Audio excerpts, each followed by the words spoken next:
சிலர் ஆசைக்கும் தேவைக்கும் வாழ்வுக்கும் வசதிக்கும் ஊரார் கால் பிடிப்பார். Camera on பண்ணிட்டீங்களாப்பா? என்னப்பா இது? ஒரு 4 வரி நிம்மதியா பாட விட மாட்டீங்களே? புதிய பூமி நண்பர்கள் அனைவருக்கும் வணக்கம். நான் ராஜ்பாபு. லட்டு இருக்கு இல்லைங்களா? லட்டு, அந்த லட்டுல வச்சேன்னு நினைச்சீங்களா? நட்டுல வச்சட்டான்னு சொல்லுவாங்க இல்லைங்களா? கிட்டத்தட்ட அந்த மாதிரி எங்கெங்கயோ வச்சிருப்பேன்னு நினைச்சீங்களா?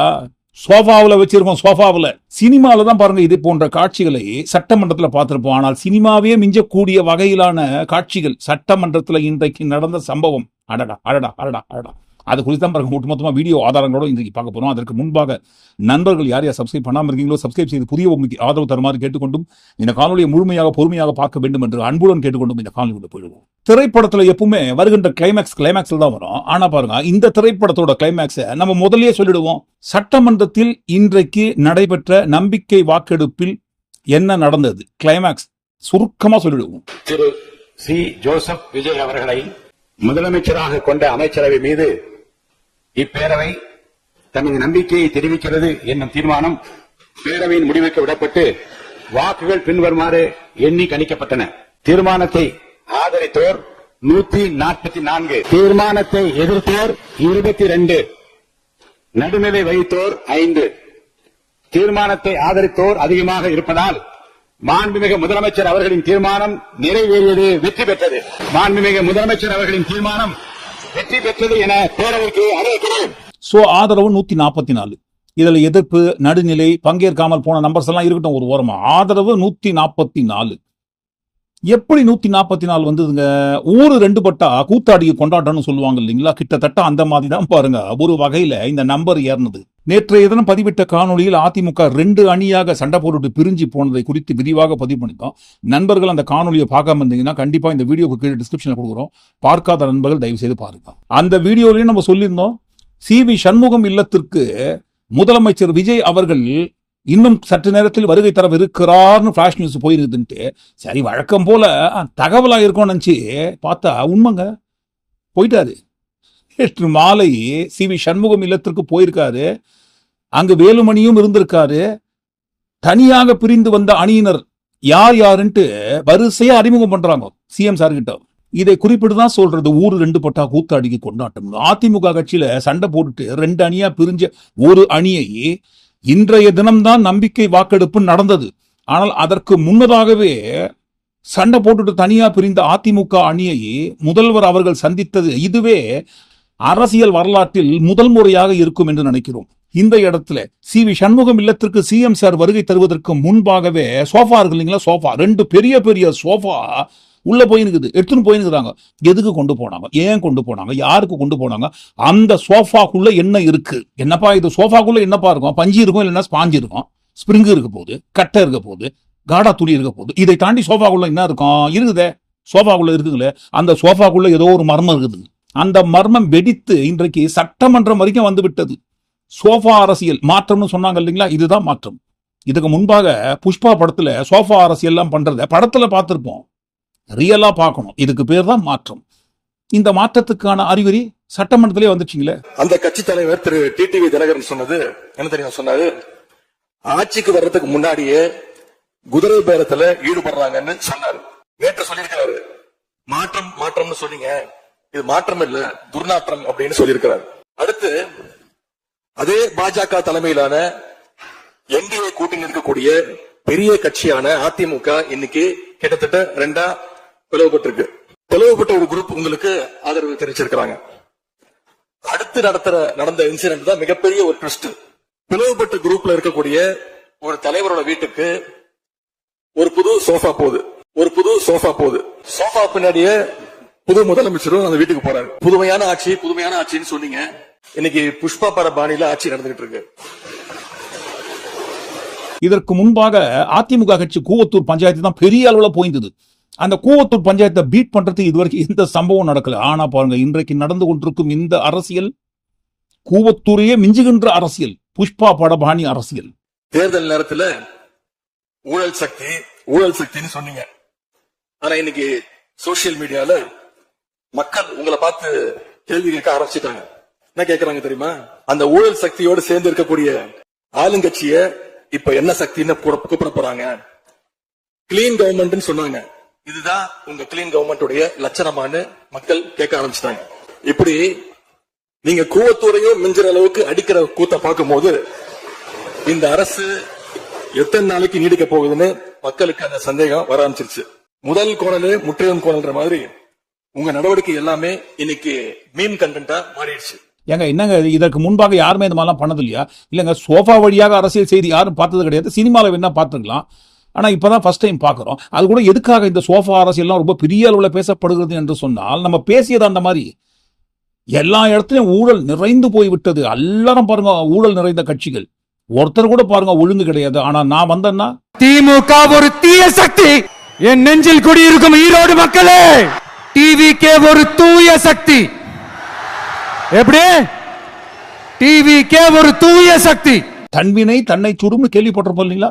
ஆனா பாருங்க இவ்வளவு சீக்கிரத்துல சுத்தி சுத்தி வந்து சுடக்கூடாதுங்க. இந்த மாதிரிங்களா தூய சக்தின்னு தெரியாதனமா சொல்லிட்டேன்ப்பா, அதுக்காக அப்படியே இருக்க முடியுமா? நான் எங்கேயுமே சோஃபா அனுப்பக்கூடாதா? சோஃபாலாம் பரிசு கொடுக்க கூடாதா? என்னையா இது? அப்ப நான் எதுவுமே பண்ணக்கூடாதா? பண்ணக்கூடாதுங்க, எதுவுமே பண்ண முடியாது. ஏனென்றால் இதோ சொல்றாங்க பாருங்க, அரசு குடும்பத்தில் இருந்து நான் வந்தவன் இல்லை என்று முதல்வர் சொல்லும் பொழுது வரவேற்றார்கள் அனைவரும். ஆனால் இன்றைக்கு அவருடைய ராஜகுருவாக இருப்பவரை மிஸ்டர் ரத்தன் பண்டிட் என்பவரை அரசியல் சிறப்பு அதிகாரியாக அரசு வேலையில் அமர்த்தியதை ஒட்டுமொத்த தமிழக மக்கள் சார்பாக வன்மையாக இந்த வரலாற்று சிறப்பு மிக்க அவையில் நான் அதை குறிப்பிட கடமைப்பட்டிருக்கிறேன். அப்படி உங்களுக்கு ராஜகுருவா இருந்தா உங்க பர்சனலா அவரை வச்சுக்கணும். பட் அவரை அரசு உயர் பதவியில கொண்டு வந்து இளைஞர்களை நம்பி மக்கள் வாக்களிச்சிருக்காங்க. இந்த இளைஞர்களுக்கு நீங்கள் என்ன உதாரணத்தை சொல்கிறீர்கள்? என்ன வரலாற்றை நீங்கள் சொல்ல விரும்புகிறீர்கள்? வருங்கால இளைஞர்களுக்கும் எதிர்காலத்திற்கும் இதன் மூலம் என்ன மெசேஜ் நீங்க சொல்றீங்க அப்படிங்கறத நிச்சயம் தெளிவுபடுத்தணும். ஏன்னா இன்னைக்கு மக்கள் ஜனநாயகத்தை நம்பி இளைஞர்கள் கையில ஆட்சியை கொடுத்திருக்கிறார்கள். அப்போ வருங்காலம் இளைஞர்களும் வருங்காலத்திற்கும் இந்த அரசு ஒரு முன் உதாரணமா இருக்க வேண்டும் என்பதுதான் என்னுடைய ஒரு கோரிக்கை என்பதை இந்த நேரத்தில் நான் ஆணித்தரமாக பதிய வைக்கிறேன்.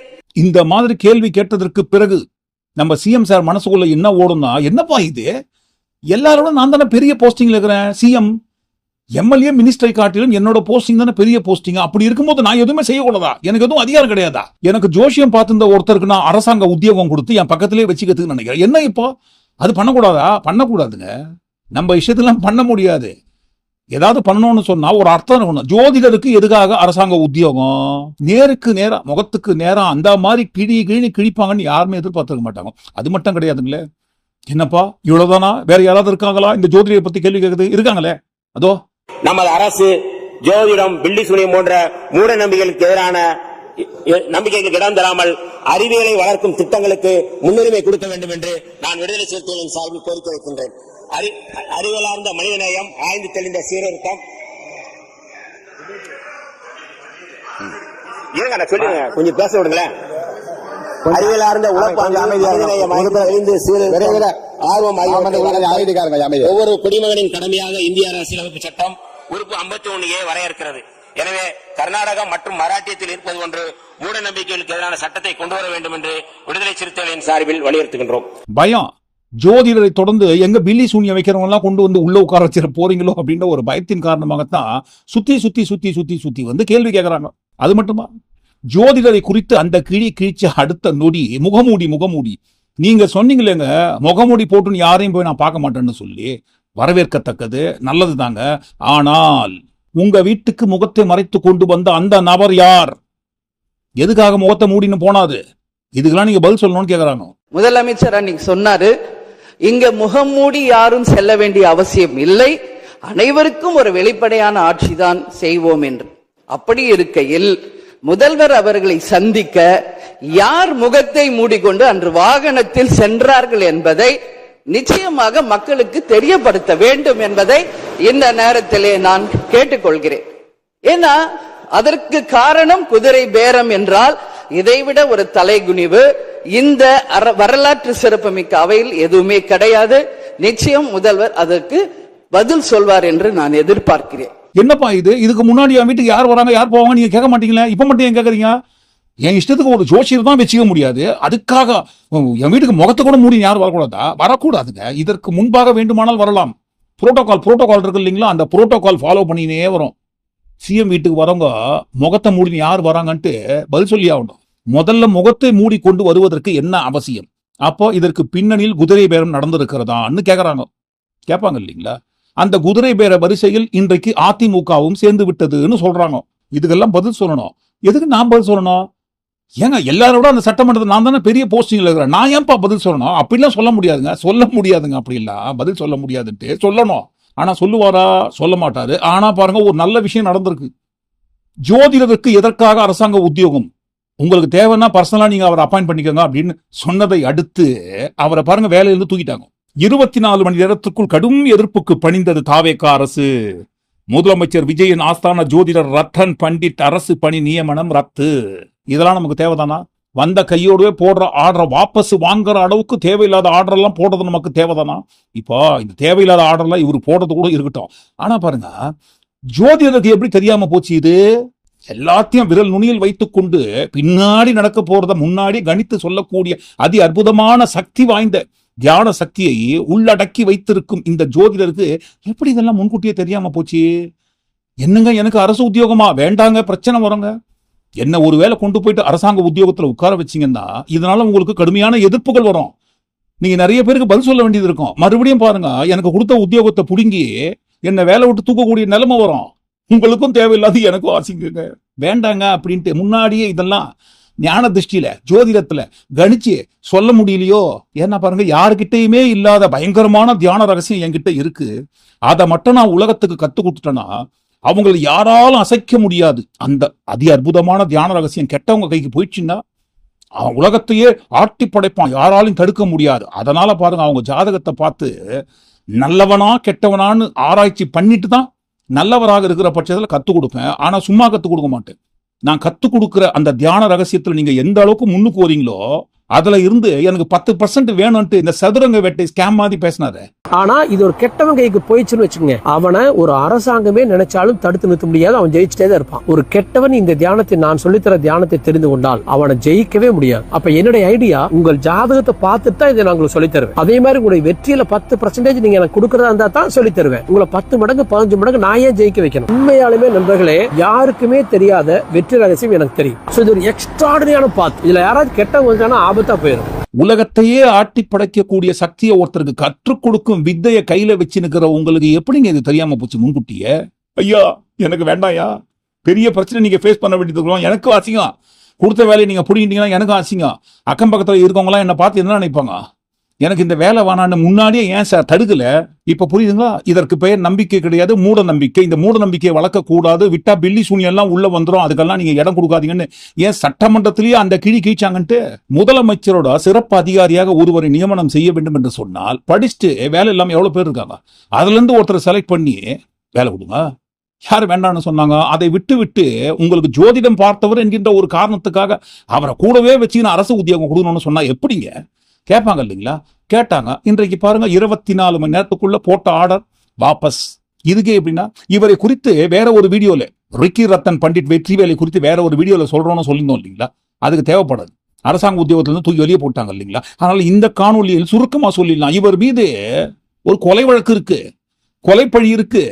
இது சம்பந்தமாக 2 பக்கத்தில் வந்திருக்கு பாருங்க, முழுமையான விவரமான ஆதாரங்கள்.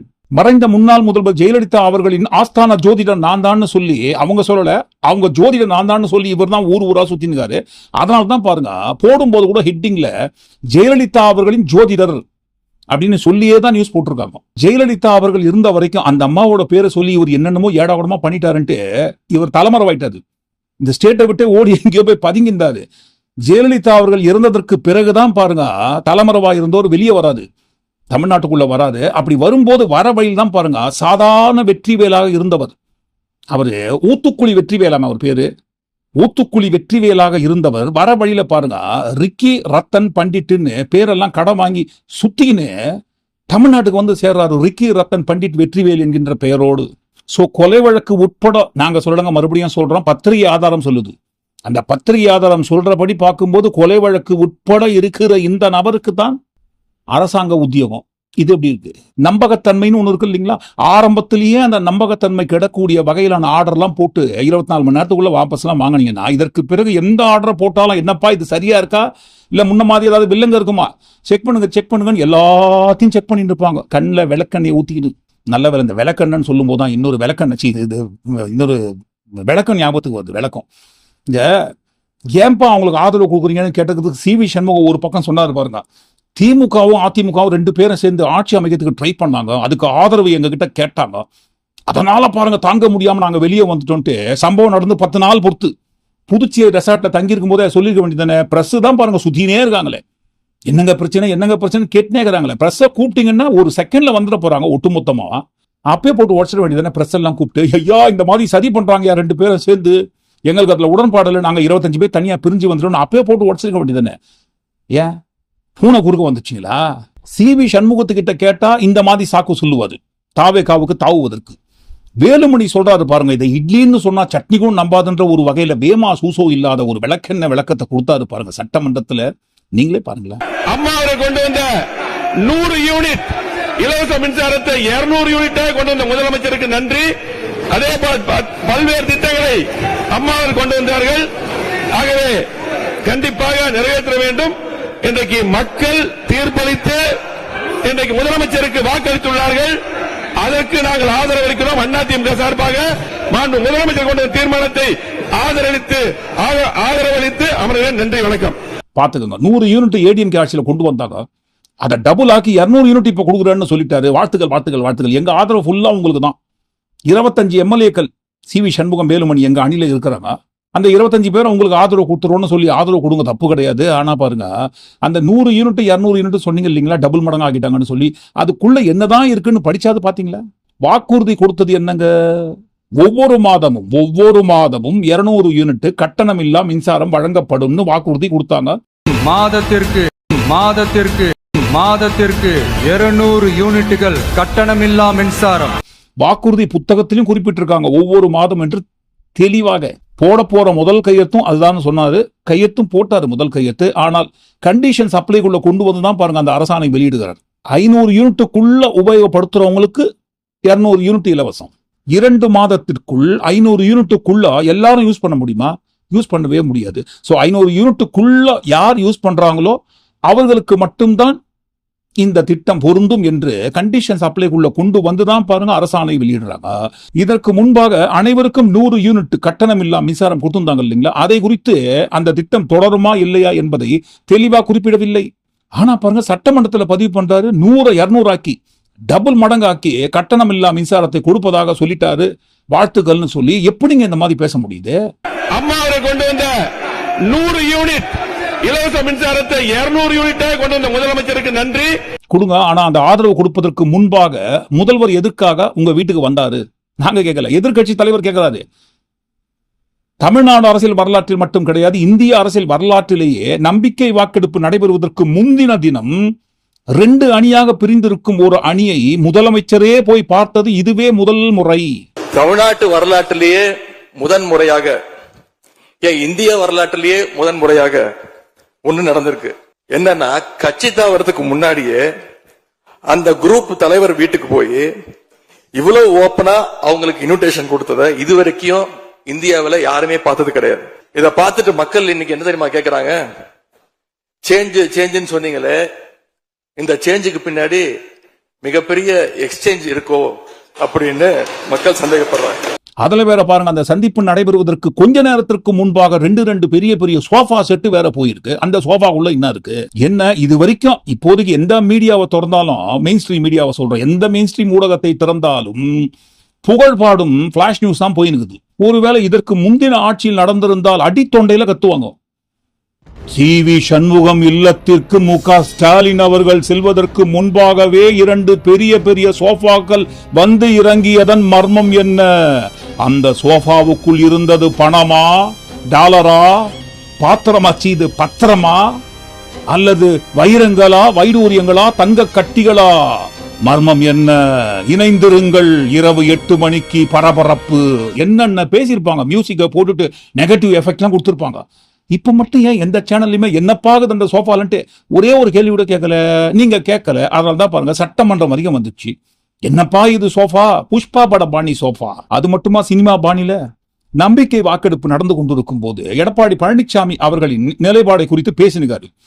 அவர் பேசும்போது எல்லாரும் அமைதியா தான் இருந்தாங்க.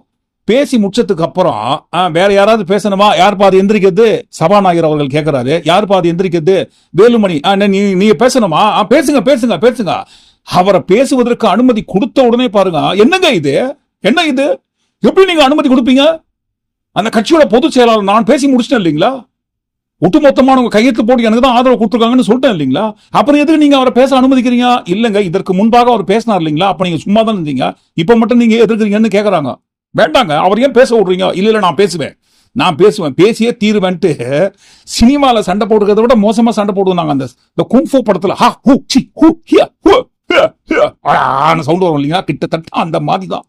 கேமரா அந்த பக்கம் திருப்பவே மாட்டாங்க, சண்டை நடக்கிற பக்கம் திருப்பவே மாட்டாங்க. ஃபுல் போக்கஸ் பாருங்க சபாநாயகர் ஃபேஸ சுத்தி தான் இருக்குது. ஒரு வழியா ரெண்டா பிரிஞ்சு இருக்கிற அதிமுக அணி அட்சிகரை தவிர்த்து பாக்கி எல்லாத்தையுமே பண்ணிட்டாங்க. நீ ஆனான்னு சண்டை போட்டு அந்த பக்கம் 22 இபிஎஸ் பக்கம் எம்எல்ஏக்கள், வேலுமணி சி வி சண்முகம் பக்கம் 25. இந்த 25 அணிதான் பாருங்க தாவேகாவுக்கு ஆதரவா வாக்களிச்சிட்டாங்க. இபிஎஸ் அணிதான் எதிர்த்து வாக்களிக்கிறோம்னு சொல்லிட்டாங்க. மாண்புமிகு முதலமைச்சர் அவர்கள் கொண்டு வந்த தீர்மானத்தை நாங்கள் எதிர்க்கின்றோம். அனைத்து இந்திய அண்ணா திராவிட முன்னேற்ற கழக உறுப்பினர்கள் அனைவரும் எதிர்த்துத்தான் வாக்களிப்பார்களா என்பதை தெரிவித்து அமர்கின்றேன். திமுக நாங்க எந்த ஒரு இடையூறும் யாருக்கும் செய்ய மாட்டோம், அதனால இந்த அவையிலிருந்து நாங்கள் வெளியேறுகிறோம்னு சொல்லிட்டாங்க. எங்களுடைய தலைவர் திராவிட முன்னேற்ற கழகத்துடைய தலைவர் முத்துவேல் கருணாநிதி ஸ்டாலின் அவருடைய கட்டளையின்படி நீங்க ஆட்சியை தொடர நாங்க தடையா இருக்க விரும்பல. அந்த வகையில பேரவையிலிருந்து நாங்க வெளிநடப்பு செய்யறோம். நன்றி, வணக்கம். என்ன போவதுக்கு முன்னாடி ஒரு சில உண்மையெல்லாம் குத்தி காட்டலங்க, ஒரு சில உண்மையெல்லாம் உண்மையா சொல்லிட்டு போயிடணும்னு சொல்லி ஒரு சில உண்மையை போட்டு வச்சுட்டாங்க. நாங்க ஆட்சிக்கு வரும்போது 2021 கடுமையான கோவிட் பெருந்தொற்று காலம், செகண்ட் வேவ். அப்ப மாநிலத்துடைய பொருளாதார வளர்ச்சி எவ்வளவு தெரியுமா? வெறும் 0.7%. அந்த நிலையிலையும் எங்க தலைவர், எங்க முதலமைச்சர் அப்போ முதல் கையெழுத்திலேயே மகளிருக்கு விடியல் பயண திட்டத்தை கொடுத்தார். முதல் நாளே எல்லா குடும்பங்களுக்கும் 4000 ரூபாய் லாக்டவுன் உதவித்தொகையை எங்க முதலமைச்சர் கொடுத்தார். ஆவின் பால் விலை குறைப்பு, இப்படி முதல் நாளே 5 கோப்புகள்ல கையெழுத்து போட்டார். ஒரே மாசத்துல தேர்தல் அறிக்கையில சொன்ன மாதிரி பெட்ரோல் விலைய லிட்டருக்கு 3 ரூபாய் குறைப்பதற்கான உத்தரவையும் எங்க முதலமைச்சர் போட்டார். இப்படி கடுமையா உழைச்சதுனாலதான் இன்னைக்கு 5 ஆண்டு முடிவில் இந்தியாவிலேயே பொருளாதார வளர்ச்சியில நம்பர் 1 மாநிலமாக இன்னைக்கு தமிழ்நாட்டை எங்களுடைய தலைவர் மாத்தி காட்டியிருக்கிறார்.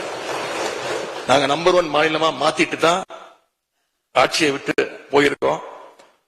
உங்க ஆட்சியை பொறுத்த வரைக்கும் வெறும் இன்ஸ்டாகிராம்ல ரீல்ஸ் ஆட்சியா இல்லாம ரியல் ஆட்சியா நடத்துங்க. அது மட்டும்தான் மக்களுடைய கோரிக்கை. இது சும்மா சின்ன சாம்பிள் தாங்க. எது சாம்பிளா? சாம்பிளுக்கே இந்த அடி அடிக்கிறாங்களே, 4 பக்கத்துல இருந்து வந்து கேள்வி கேட்கறாங்களே, என்னப்பா இது? நான் தான் எல்லாம் நினைச்சிருந்தேன் நானு. அப்படிலாம் இல்லைங்களா? கண்டிப்பா அப்படிலாம் கிடையாதுங்க. ஆனா எல்லாம் நீங்க தான். எந்த இடத்துல தெரியுங்களா? தமிழ்நாட்டுல எந்த இடத்துல தப்பு நடந்தாலும் சுத்தி சுத்தி சுத்தி சுத்தி உங்க கையில் தான் வந்து நிற்கும். உங்களுக்கு தான் அந்த கை காட்டும், நீங்க தான் பதில் சொல்லணும். ஏன்னா இதற்கு முன்பாக யாரை பார்த்து நம்ம கேள்வி கேட்டோம்? ஸ்டாலின் அங்கிள் அப்படின்னு கேள்வி கேட்டோம். எந்த தப்பு நடந்தாலும் சிஎம் சார் தான் பொறுப்பு, சிஎம் சார் தான் பொறுப்புன்ட்டு ஸ்டாலின் அவர்களை சுத்தி சுத்தியே தான் பிரச்சாரம் இருந்தது. மறுபடியும் பாருங்க, தன்வினை தன்னை சுடும். ஆனா இவ்வளவு சீக்கிரத்துல சுத்தி சுத்தி வந்து சுடான்னு யாருமே எதிர்பார்த்துக்க மாட்டாங்க. நீங்க என்ன நினைக்கிறீங்க? ஒட்டுமொத்தமா எல்லாத்தையும் கூட்டி கழிச்சு இந்த காணொலிக்குள்ள வந்த எல்லா விஷயங்களை குறித்து நீங்க என்ன நினைக்கிறீங்க? உங்க கருத்துல கண்டிப்பா பதிவு பண்ணும்போது புஷ்பா பட பாணியில் கொண்டு வந்த இந்த சோஃபா அரசியலை குறித்தும் அந்த சோஃபாக்குள்ள என்னதான் இருக்கும்ன்றது உங்களுக்கு தெரிஞ்சிருந்ததுன்னா கண்டிப்பா உங்க கருத்துல பதிவு பண்ண தவறாம மீண்டும் நாளை காணொலியை நாம் சந்திப்போம். நன்றி, வணக்கம்.